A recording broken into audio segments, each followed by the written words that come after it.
Welcome to Empowering Seniors. I'm your host, Katherine Ambrose, and today we're going to talk about osteoporosis. I'm here with Kevin Ellis, better known as the Bone Coach, who's traveled here to Kansas to visit with us. Kevin, welcome to the show. Katherine, thanks so much for having me here. It's great to be here. People know you as the Bone Coach. So what started you on this journey as the Bone Coach and helping people the way you do today? Well, most people, when they think about bones, they're not thinking about the younger male, right? They're thinking about somebody a little bit later in life. But for me, like many people who start out in the health space, I started out with my own health journey. But I would say it started out a lot younger for me. When my mother was 5 months pregnant with me, my father was told that he had cancer. And 2 months after I was born, he passed away. And at that point, he was 35 years old. So my entire life, I had this fear that I was going to follow down that path to an early grave, not be there for my kids, experience the joys of being a father. And when I left the Marine Corps, I started having all these different health issues later in life.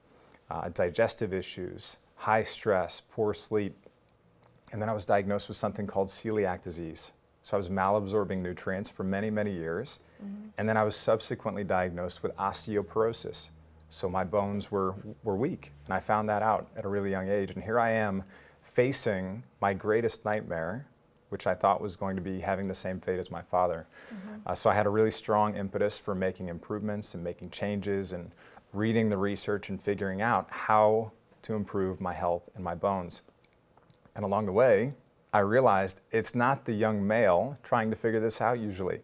It's the woman or man that's a little bit older, maybe 50s, 65 plus, that has osteopenia, that has osteoporosis, and is presented with, take some calcium, take some vitamin D, go for a walk, here's your bone medication, and that's all there is to it, and they're sent on their way. That is woefully inadequate. So I became a coach. I built out a team of credentialed experts, and we developed a program to help people build stronger bones, and we've gone on to help people in over 1,500 cities around the world at this point, and our community is over 100,000 people strong so far. Can you explain to us what osteopenia and osteoporosis are?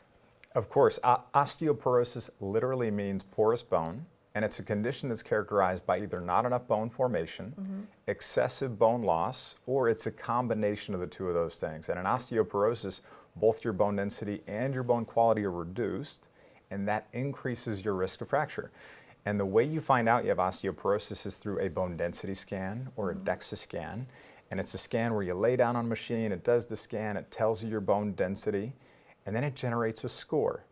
And that score is called a T-score. And if it's +1 or -1, that's considered normal and healthy. If it's -1 to -2.5 or somewhere in between there, that's considered osteopenia, which is like a precursor to osteoporosis. We would call that low bone mass. And then -2.5 or lower is osteoporosis. And the greater that negative number becomes, the more severe the osteoporosis. Most people are not finding out these scores until they're later in life. I always like people getting them done earlier. So how early can people start seeing how they're trending with that? I love people getting a baseline at 30 years old, 40 years old, somewhere around there. Get a baseline, get the objective data points early on so you can monitor future changes from those. And so people look at the T-score. Is there anything that breaks it down even farther? Yeah, so there are other scores that you can look at. So a T-score compares your bone density to the bone mass of a healthy, approximately 30-year-old adult. If you're looking at a Z-score, especially if you're somebody younger, you're in your 30s, your 40s, you'll be looking at a Z-score, and that's going to look at somebody and compare it to someone your age. Now, one of the most important things about bone density scans, which is the tool for diagnosing someone with osteoporosis, is they do not give you the full picture. So bone density scans tell you your bone density, the actual mineral content of your bone. What they don't tell you most times is your bone quality, the structural integrity, the microarchitecture, how that bone is organized. Those two things combine to create bone strength. So a lot of times you only have part of the picture. Sounds like your doctor might only have part of the picture. Exactly, right? And the other thing that a bone density scan will not tell you, especially if you've only had one, is are you still actively losing bone right now? You need to know that. And there's actually a test. These are called bone turnover markers. and they look at the activity level of cells that break down bone. You can get these tests. One of them is called a serum CTX or a CT-low peptide test. And this will look at the activity level of cells that break down bone. And if that activity level is elevated or even really high, that can be an indicator of active bone loss and a root cause issue that needs to be addressed. So what causes osteoporosis? I mean, there are so many potential causes, but I think it's best to bucket them into two different categories. There's primary osteoporosis. That typically is associated with a decrease in estrogen in postmenopausal women.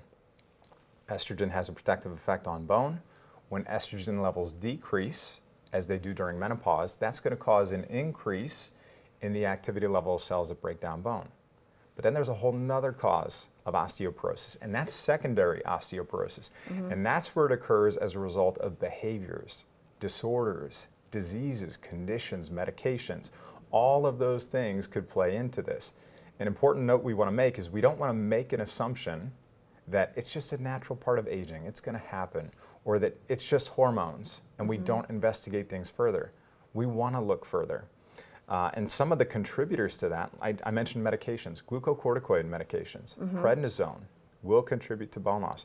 PPIs, proton pump inhibitors, also. Okay, which are? These are drugs that are designed to suppress your stomach acid. Okay. A lot of times people take them when they have reflux. And a lot of times we have reflux when we actually have too little stomach acid, which is counterintuitive. You think you have too much, but you actually might have too little. So you take these drugs to suppress what little stomach acid you do have. Why is that a problem? Well, you need stomach acid to properly break down and extract nutrients from your food, like amino acids. Amino acids are the building blocks of protein, and your bones are 50% protein by volume. So you need amino acids, magnesium, calcium, iron, B12. If you're not having proper stomach acid, you're going to have a really hard time breaking down and absorbing those nutrients. And then any digestive issues, the celiac disease, Crohn's disease, ulcerative colitis, or if you just say, I've had chronic IBS for 10 or 20 years or something, there's likely an issue there that needs to be addressed. Okay, so there's a real correlation between your gut health and your bone health. There's a big connection between your gut health and your bone health. Part of it is the absorption piece. You have these tiny little hair-like projections inside your small intestine, and they're called villi. I would call them like roots in your soil. Basically, if you think of your body and your bones as being like a plant, your villi would be like roots in your soil. So when you take in food and you break down those nutrients, they make their way to the small intestine, and your roots, the villi, they absorb those nutrients and they shuttle them to where they're needed in the body. But if those villi are blunted or damaged, your roots are damaged, you're not going to be able to absorb those nutrients. And your body will still need those nutrients to execute its daily functions. So if you're not absorbing them, where's it going to go to get the minerals it needs? Calcium, for example, it's going to go to the bones and pull from there. The other part of the connection to gut health is that anything that speaks to, actually, your blood cells are made in the bone marrow. 95% of your blood cells are made in the bone marrow. And there are red blood cells, there are white blood cells, and there are platelets. White blood cells are anything connected to the immune system. And your cells that break down bone are actually a form or a type of white blood cell. 70% of your immune system is in your digestive system. So anything that's causing chronic digestive issues is stimulating the immune system and communicating in the same language as those cells that break down your bones. Wow. So in addition to talking to your doctor and maybe exploring medication, what are some things that you can do on your own to improve it? Yeah, these are the proactive things, or these are the actionable things that we can take away and do. Number one, diet nutrition is really important. Eating an anti-inflammatory diet, focusing on getting enough protein, that's always going to be great. Healthy fats, like your avocado oils, your extra virgin olive oils, your ghee, your coconut oils, those can be great. Focusing on healthy fruits, berries, antioxidant-rich berries, your blackberries, your raspberries, your strawberries, your blueberries. Try to get those organic. We want to make sure we get those organic if possible. And then healthy vegetables, cruciferous vegetables, steamed broccoli, steamed Brussels sprouts, arugula. Arugula is one of my favorite. It's great because it's got vitamin C, vitamin K, potassium, bioavailable calcium, and it contains a compound called erysin, which helps turn off the activity level of those cells that break down bone. So is it possible to really make an impact? Let's say if you are an older woman, to make an impact through your nutrition and some of these proactive means. It's absolutely possible to make improvements in diet and nutrition. And that's a great place to start. You have to start there. You have to make sure you get enough protein and nutrients and things like that. At the same time, you can eat as healthy as you possibly want. And you could take as many supplements as you possibly want. And you will not build bone unless you provide the stimulus that you need to build that bone strength. And that would be through exercise. We have to exercise. Now, your bones need two different types of stimuli. Okay. They need muscle pulling on bone, and they need impact. Okay. The most effective interventions use one or both of those things in combination. Most people are told, hey, just go for a walk. Walking is going to be enough. I can tell you right now, walking is not going to be enough. Okay, so it's good. You can keep doing it. If you're walking, getting outside, that's great. Continue to do that. At the same time, know that you have to incorporate these two types of exercise I'm going to talk about. The first one is weight-bearing exercise. Okay. And these are activities that your body and your bones are working against gravity to keep you upright. They're placing a good kind of healthy stress on those bones. So walking falls into that category. Okay. Running, jogging, hiking, dancing, gardening, playing with the kids or the grandkids outside. All of those things are weight-bearing. And Pilates, yoga, Tai Chi, Qigong, those kinds of things, those are all weight-bearing as well. What's not weight-bearing would be things like cycling and swimming. This is where you're not placing that good kind of healthy stress on your bones. And this is something astronauts deal with in space. When they're not working against gravity, they will lose bone density. So what are the other things that you have to incorporate? And by the way, let me make one more note on the cycling piece and the swimming piece is if it makes you happy and it brings you joy and it's part of your exercise routine, that's great. You can continue to incorporate those things. But you have to add in this next part that I'm going to talk about, which is resistance training and muscle strengthening exercise. And this is where you bring in resistance bands. You bring in your barbells, your dumbbells, or maybe it's you've got machines at the gym or something like that. And what you're doing is incorporating exercises like some squats or some overhead presses. If you don't already have a fracture, overhead presses could be good. Some chin-ups or deadlifts. I know that one sounds a little intimidating, but you work with somebody to help slowly progress you up to where you need to be, to where you're providing the stimulus you need. I think that's a good point too, that you can utilize a coach or be in group exercise training so that you have some supervision and guidance on that. Yeah, it's so important to not just go try to wing it, right? If you're just watching a video online and you're like, oh, I'm going to go try that. If you've never done it before, find somebody to look at your body mechanics first and make sure that you're going to do things the right way. And then also keep in mind that especially as it relates to your bones and your muscles and anything, a lot of times it's not a quick fix. It's not like one really hard workout is going to work better than many good, effective workouts over time. So don't go in day one and just think, I'm going to go as hard as I possibly can on day one and that's going to fix it. It won't. It'll likely lead to injury if you do that. But if you go in with the mindset of, I'm going to start, beginner's mind, I'm going to slowly progress up to where I need to be, that's the best way to approach it. And just be consistent. Be consistent. And we just happen to be in a local gym. We're in Club Hope, and owner and trainer Rebecca Lohman is going to demonstrate some of what Kevin's been discussing. Here I am with Rebecca Lohman, owner of Club Hope. What is all this, Rebecca? It smells so good, looks so yummy. Yes, so the great thing is we actually do control how our health of our body and our bone health by what we eat and also by what we do. So what we did here is we put together some simple things and something that takes a little more work. So whether you're a quick thrower together or whether you want to take some time to blend things together, we have different options here. So berries, as we've spoke about, are very, very important. We have strawberries and blueberries here.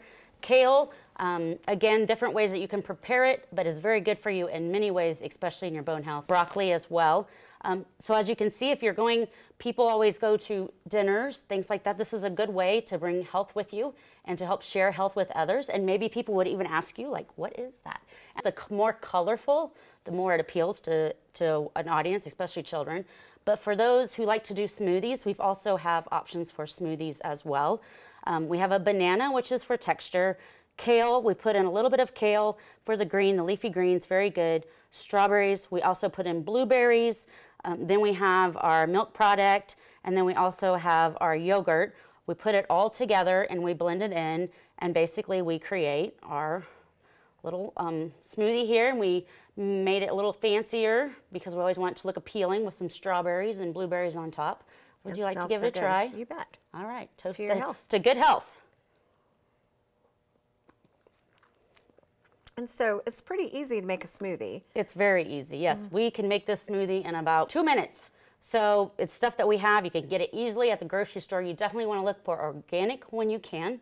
We're talking about starting about bone health earlier in life, and so the sooner you can get them involved, the better. And you can play around with the recipes, and absolutely with a smoothie, you can sneak in the spinach or the kale, the other green stuff that's so good for you. And you can see one of the other tricks that we did is it does look a little earthy, but you see we fancied it up with our little strawberry and blueberries on top, and just makes it look even more tasty for those who might be a little leery when they first try it. Because some of them are going to look like an ice cream shake. They can be all different colors. So it just depends on what you're putting in there. Yes, and the great thing about a shake or a smoothie, we made it this way, but really there's so many different ways you can make it. You can add more strawberries. You can do any type of fruit. You can do any type of yogurt. You can even add some flavor in different ways. So you really can make it so that it tastes good to you so that you will consume it on a regular basis, enough so that you get the health benefits of it. And this tastes very good. It's delicious. So the important thing is to get this into your body. That's correct. And so really, the best thing to do, breakfast you hear many times is one of the best meals. And not everybody likes to prepare a lot, but it's super easy to make one of these shakes. You have the ingredients even all ready to go the night before. You can throw it in the blender, turn it on for a minute or two, and you've got your breakfast made, and you've started the day off right, in the right direction, nutrition-wise and for your health. And so your big focus here at Club Hope is exercise. We're still working on Grange gravity, so we're going to do different moves here. So at Club Hope here, one of our target audience is active aging. And of course, we know as we age, bone density does go down if we don't do anything to combat that. So we like to work with people, at least our goal is to have them working out, lifting weights and using body exercise such as squats twice a week, at least 30 minutes. And what's amazing is people think if they're not in the gym 5 days a week that they're not going to see a difference. But I can guarantee you, I have several stories of people who come, start out at 2 times a week at 30 minutes. They start in a very safe way. They work with a personal trainer. We do functional training, and within a couple weeks, they're already starting to feel stronger. We also have had certain women who've gotten the osteopenia diagnosis, and so they really want to try on their own to see if they can stabilize. And as they begin to work out and keep up that routine consistently, they are able to avoid taking that next step. What do you think motivates them to try on their own to make things better? I see really a couple different patients that seek medical advice. There's some that sit and listen to the doctor and take the information and really just go with it. And then you have those who take the information and then really want to research it, really want to look up, like, what can I do? So it's our job to educate ourselves, to gain the knowledge, to do the best we can on our own before we look towards other things that may help us. If you take those kind of steps, you're going to feel better. I think it's such a good example to set for the younger generation as well, to show, oh, grandma lifts weights and grandma does this, and to show that aging, that aging can just be part of just normal life. It is part of normal life. And that you can still be active and do everything you possibly can to stay that way. Absolutely. And that's our goal here is age is just a number. And I know at times it does play into how we do things, but for the most part, age is a number. How you use your body, how you feed your body controls what you do in life way more than your age. Okay, Rebecca, so we've talked about nutrition, we've talked about the benefits of exercise, but the other benefit is the social aspect. How important is that social component? It's socialization, and that's an aspect that we've kind of lost in our world and in our community. But even when we're working out, yes, we're working out, yes, we're focused on form and making sure we're doing it right, but we're talking, we're keeping up, we're catching up, we're telling stories so that it's accountability. We become a family here, and that as we've progressed in our community and building our community, when people are asked why they come, oftentimes now they say they come for the community, but they also know they're going to get fit while they're here. Sometimes it's a surprise benefit, having other people cheer you on in your health goals to build stronger bones or whatever it might be, and that you get to turn around and help cheer other people on. Yes, yes. So yeah, it's the best benefit of a community like this. You're one of many that are changing lives, and thank you for being on the show and Thank helping you. to empower seniors. Absolutely. And now we're back with Kevin. So it looks like exercise and nutrition can be fun and it can make a big impact. And there's so many other things that can be done before you get to that point. We need to look at diet, nutrition, gut health, absorption, stress reduction, sleep improvement, exercise, hormone optimization. All of those things are things that you can impact outside of the pharmaceutical treatment options that are available. That's over here. All the things I just highlighted are right there, right? So, And those seem like simple things. Or you could look at it and think, oh, that's a lot, versus I could just go get an infusion or take this medication. But if you're willing to do the work, you're probably going to feel a lot better anyway. Not just have better bones, but just feel a lot healthier in your daily life. you're going to have improvements in your overall health. And keep in mind, a medication, for these bone medications, if you have a root cause issue of bone loss, or you have an issue with your hormones or something like that, the medication is not going to be the thing that addresses the root cause. You can take a medication and still have underlying issues that need to be addressed underneath. Yeah, like the reflux or whatever it might be. And so you still have something really brewing and causing other health issues. Yeah, so you still have to, regardless of whether someone takes a medication or not, you still have to address all those things I just talked about. But here's the good thing. You don't have to do all of those things on day one. It's not like, let me jump in and go as hard at this as I possibly can. That's not how it works. What we need to do is take the goal of improvement. I want to build stronger bones. Take that and break it down into actionable steps that you can affect the outcome of. And then what we're going to do is we're going to make progress in each of those steps. Progress will feed up into improvement over time. That's what we're going for. We're going for progress. And I know you have a tremendous amount of information available that people can look at. And that's probably the main thing that we want to address here with Empowering Seniors, is to be your own health advocate and go out and research and gather information and look for people that can help and guide you. You have a diet, you have recipes, and just lots of videos, just lots of easy information to access. We have step-by-step Stronger Bones plans. We have bone healthy recipes. We have lots of easy educational videos that just give you some great little tips to start incorporating into your day. All of that, you can get more info at bonecoach.com. But that's great. It's a great starting place. Well, I was happy to find you online, and I thank you very much for traveling to Kansas. Thank you for having me here. My pleasure, and thank you for watching Empowering Seniors. If you have questions about this topic or anything else that we cover, you can reach out to us at empoweringseniors@kpts.org or call us at 316-686-4500. Until next time, I'm Katherine Ambrose, and this is Empowering Seniors.